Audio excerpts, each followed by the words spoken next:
It is pouring down rain outside so much that the high wind and the storm began to compromise the brooder that we had our baby chicks in. So my husband had to rush outside in the middle of the pouring rain and grab these little guys and bring them in.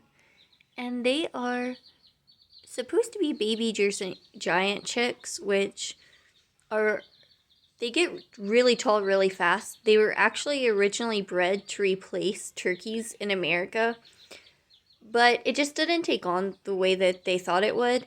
But I've had Jersey Giants before, and they are just massive birds. It takes up to 2 years for them to fully develop because they are just that tall and that full. But the really cool thing about these guys is even fully grown, they are so docile. We've had roosters, and as big as they are, you would think that they would be more aggressive or kind of scary and dominant looking, but they've always been really good. And we have small children. Even when my son was 2 or 3, we had Jersey Giant roosters, and they were one of the few roosters that my kids were not terrified of.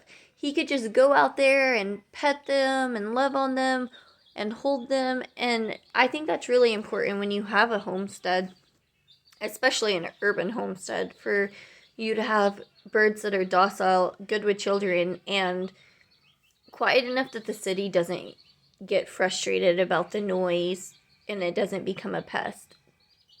And these guys are just absolutely amazing.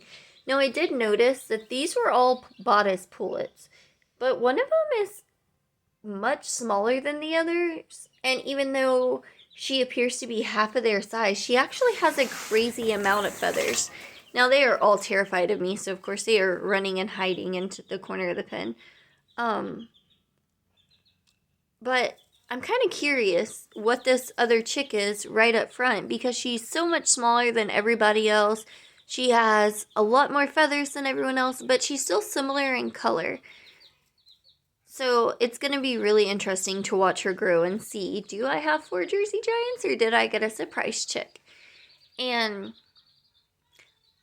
the really cool thing about these guys is that they do still produce around 260 eggs a year, and they're really pretty colored brown eggs.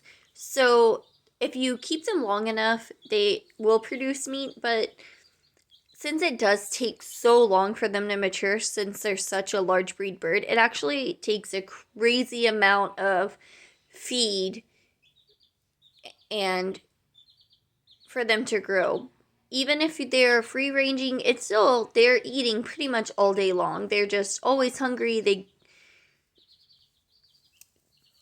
They're really active chickens, so they expend so much energy just running around. And then on top of the feed that they need to grow, it just almost reminds me of a broiler, as much food as they're always asking for. Now, they are not broiler type birds. You're not going to get a crazy size breast on these chickens. Not from what I've seen, not from my experience. Other people may have different experiences than I do. But they are a great breed that if what you want is eggs and you want chickens that you can raise around your family, and then later on down the line when they're done laying eggs or you're done using the roosters, you can have an option to eat them if you want, then I think this is a really great option because they're not as tough as other birds that I've butchered at home, and they make such great layers and family pets, and yet they're just so easygoing and they're absolutely beautiful.